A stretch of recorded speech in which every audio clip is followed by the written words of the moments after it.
अरविंद केजरीवाल जी, कब तक ये ABCD करते रहेंगे आपको ईडी के सामने जाना था और यदि कोई छिपाने वाली बात नहीं है, चोर की मूंछ में तिनका नहीं है तो आप चले जाते। आप बार बार वही राग अलापते हैं कि हम करेंगे मिलकर भ्रष्टाचार और कार्रवाई होगी तो चिल्लाएंगे अत्याचार अत्याचार, खेलेंगे विक्टिमहुड कार्ड। मास्टरमाइंड है।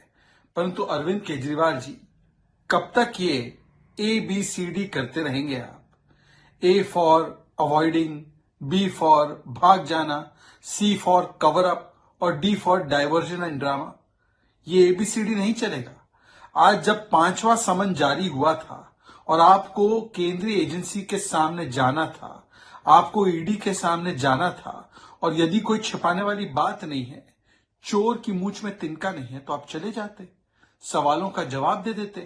परंतु आप बार बार वही राग अलापते हैं कि हम करेंगे मिलकर भ्रष्टाचार और कार्रवाई होगी तो चिल्लाएंगे अत्याचार अत्याचार, खेलेंगे विक्टिमहुड कार्ड। बताइए, ये वेंडेटा पॉलिटिक्स है? तो फिर कांग्रेस पार्टी, आपकी सहयोगी, क्यों आप ही के खिलाफ शराब घोटाले में जांच चाहती है? उन्होंने तो प्रेस कॉन्फ्रेंस की है। यदि ये विद्वेष की भावना है तो बताइए, कट्टर ईमानदार जिसको आप कहते हैं, संजय सिंह, मनीष सिसोदिया, विजय नायर, उनको कोर्ट से राहत क्यों नहीं मिलती? और देखिए ना, इनका पूरा गठबंधन इसी प्रकार का है। एक समन से भागता है, दूसरा समन से छिपता है। कुछ लोग तो कन्विक्ट हो चुके हैं, लालू प्रसाद यादव और पवन मुड़ी जी। कुछ लोग बेल पर है। ये इंडी गठबंधन का चरित्र ही यही है कि इनके बीच में केवल एक ही चीज कॉमन है और वो है करप्शन और कमीशन। ये वही अरविंद केजरीवाल है जो अन्ना हजारे जी की उंगली पकड़कर राजनीतिक पटल पर आए। तब कहते थे कि पहले इस्तीफा होगा फिर जांच होगी। आज जांच में सहयोग देने के लिए भी कतराते हैं। 5-5 समन जारी होते हैं तो कभी कहते हैं कि मैं विपासना कर रहा हूं, कभी कहते हैं मैं स्टार प्रचारक हूं जहां पर 204 सीटों पर डिपॉजिट आ जाते हैं, कभी कोई और बहाना बनाते हैं। परंतु जवाब नहीं देते कि कैसे शराब घोटाला किया जिसमें 2.5% से 12% कमीशन कर दी, जिसमें आपने होलसेल प्राइवेट सेक्टर को दे दिया, ब्लैक लिस्टेड और मैन्युफैक्चरिंग कंपनीज को आने दिया, हजारों करोड़ों का मुनाफा शराब घोटालेबाजों को कमाने दिया। इसका जवाब नहीं देते। परंतु केजरीवाल जी, कब तक छिपेगा, कब तक भागेगा? जवाब तो देना पड़ेगा, क्योंकि कानून के हाथ बहुत लंबे होते हैं। खुलेआम गुंडागर्दी चल रही है, किसी को भी पकड़ के जेल में डाल दो। अब बीजेपी मुझे गिरफ्तार करना चाहती है। दिल्ली के मुख्यमंत्री अरविंद केजरीवाल को गिरफ्तारी का डर सता रहा है। ईडी के सामने पेश न होने के लिए दिल्ली सीएम ने कोई न कोई बहाना बनाया और समन को इग्नोर कर दिया। लेकिन सबके मन में एक सवाल है कि क्या सीएम पद पर रहते हुए अरविंद केजरीवाल को ईडी या कोई एजेंसी गिरफ्तार कर सकती है? तो आज यही जान लेते हैं इस वीडियो में। क्या किसी मुख्यमंत्री को गिरफ्तार किया जा सकता है? दरअसल कथित शराब घोटाले के मामले में पूछताछ के लिए ईडी ने केजरीवाल को समन भेजा है। लेकिन आम आदमी पार्टी के कई नेताओं ने ये आशंका जताई है कि केजरीवाल को समन के लिए बुलाए जाने के बहाने उन्हें गिरफ्तार कर लिया जाएगा।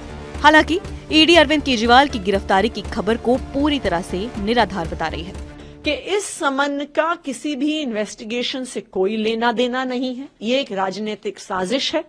आने वाले लोकसभा चुनाव में विपक्ष का जो इंडिया गठबंधन बना है उस पर हमला करने की एक साजिश है। लेकिन आम आदमी पार्टी, भारतीय जनता पार्टी की ईडी और सीबीआई की धमकियों से डरने वाली नहीं है। आए बगाए जो है ईडी सीबीआई जब मन करता है चली जाती है। ये तो बिल्कुल साफ है, सिर्फ और सिर्फ विपक्ष को परेशान करने के लिए, विपक्षी नेताओं को गिरफ्तार करने के लिए, उनकी कैंपेन बंद करने के लिए किया जा रहा है। ईडी ने बोला है कि उसकी सीएम को गिरफ्तार करने की कोई योजना नहीं है। लेकिन सवाल पैदा होता है कि इस पद पर रहते हुए कानून क्या कहता है? क्या किसी सीएम की गिरफ्तारी हो सकती है? दरअसल सीएम की गिरफ्तारी विशेष स्थिति में की जा सकती है।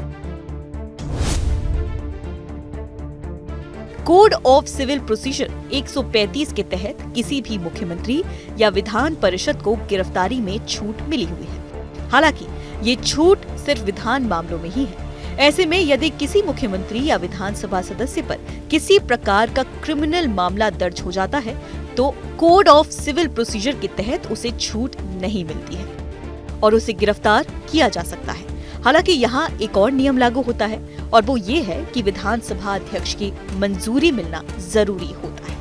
लॉ के अनुसार यदि किसी मुख्यमंत्री को गिरफ्तार किया जाना है तो सबसे पहले सदन के अध्यक्ष की मंजूरी लेना अनिवार्य होता है और मंजूरी मिलने के बाद ही मुख्यमंत्री को गिरफ्तार किया जा सकता है। क्या सदन में किसी मुख्यमंत्री को किया जा सकता है गिरफ्तार? धारा 135 ये भी कहती है कि किसी भी मुख्यमंत्री या विधानसभा सदस्य को विधानसभा सत्र शुरू होने से 40 दिन पहले और सत्र खत्म होने के 40 दिन बाद तक गिरफ्तार नहीं किया जा सकता है। वहीं मुख्यमंत्री और किसी भी विधानसभा सदस्य को सदन से भी गिरफ्तार नहीं किया जा सकता है। किन पदों पर रहते हुए आरोपी को नहीं किया जा सकता गिरफ्तार, ये भी जान लेते हैं। अनुच्छेद 61 के तहत राष्ट्रपति और राज्यपाल को पद पर रहते हुए गिरफ्तार नहीं किया जा सकता है। कानून के अनुसार ये गिरफ्तारी किसी भी आरोप में यानी सिविल या फिर क्रिमिनल दोनों के तहत नहीं की जा सकती है। यदि राष्ट्रपति और राज्यपाल अपने पद से इस्तीफा दे दें तो उस स्थिति में ही दोनों की गिरफ्तारी की जा सकती है। फिलहाल इस वीडियो में इतना ही। अगर आपको ये वीडियो इन्फॉर्मेटिव लगा तो वीडियो को लाइक करें, चैनल को सब्सक्राइब करें और देखते रहें आर भारत। तो अरविंद केजरीवाल जी कब तक ये ABCD करते रहेंगे? आपको ईडी के सामने जाना था और यदि कोई छिपाने वाली बात नहीं है, चोर की मूंछ में तिनका नहीं है, तो आप चले जाते। आप बार बार वही राग अलापते हैं कि हम करेंगे मिलकर भ्रष्टाचार और कार्रवाई होगी तो चिल्लाएंगे अत्याचार अत्याचार, खेलेंगे विक्टिमहुड कार्ड। मास्टरमाइंड है। परंतु अरविंद केजरीवाल जी कब तक ये ABCD करते रहेंगे? आप A for avoiding, B for भाग जाना, C फॉर कवर अप और D for diversion and drama. ये ABCD नहीं चलेगा। आज जब 5वां समन जारी हुआ था और आपको केंद्रीय एजेंसी के सामने जाना था, आपको ईडी के सामने जाना था और यदि कोई छिपाने वाली बात नहीं है, चोर की मूंछ में तिनका नहीं है, तो आप चले जाते, सवालों का जवाब दे देते। परंतु आप बार बार वही राग अलापते हैं कि हम करेंगे मिलकर भ्रष्टाचार और कार्रवाई होगी तो चिल्लाएंगे अत्याचार अत्याचार, खेलेंगे विक्टिमहुड कार्ड। बताइए, ये वेंडेटा पॉलिटिक्स है? तो फिर कांग्रेस पार्टी आपकी सहयोगी क्यों आप ही के खिलाफ शराब घोटाले में जांच चाहती है? उन्होंने तो प्रेस कॉन्फ्रेंस की है। यदि ये विद्वेष की भावना है तो बताइए, कट्टर ईमानदार जिसको आप कहते हैं संजय सिंह, मनीष सिसोदिया, विजय नायर, उनको कोर्ट से राहत क्यों नहीं मिलती? और देखिए ना, इनका पूरा गठबंधन इसी प्रकार का है। एक समन से भागता है, दूसरा समन से छिपता है। कुछ लोग तो कन्विक्ट हो चुके हैं, लालू प्रसाद यादव और पवन मुड़ी जी। कुछ लोग बेल पर है। ये इंडी गठबंधन का चरित्र ही यही है कि इनके बीच में केवल एक ही चीज कॉमन है और वो है करप्शन और कमीशन। ये वही अरविंद केजरीवाल है जो अन्ना हजारे जी की उंगली पकड़कर राजनीतिक पटल पर आए। तब कहते थे कि पहले इस्तीफा होगा फिर जांच होगी। आज जांच में सहयोग देने के लिए भी कतराते हैं। 5-5 समन जारी होते हैं तो कभी कहते हैं कि मैं विपासना कर रहा हूं, कभी कहते हैं मैं स्टार प्रचारक हूं जहां पर 204 सीटों पर डिपॉजिट आ जाते हैं, कभी कोई और बहाना बनाते हैं, परंतु जवाब नहीं देते कि कैसे शराब घोटाला किया जिसमें 2.5% से 12% कमीशन कर दी, जिसमें आपने होलसेल प्राइवेट सेक्टर को दे दिया, ब्लैक लिस्टेड और मैन्युफैक्चरिंग कंपनीज को आने दिया, हजारों करोड़ों का मुनाफा शराब घोटालेबाजों को कमाने दिया। इसका जवाब नहीं देते। परंतु केजरीवाल जी कब तक छिपेगा, कब तक भागेगा? जवाब तो देना पड़ेगा क्योंकि कानून के हाथ बहुत लंबे होते हैं।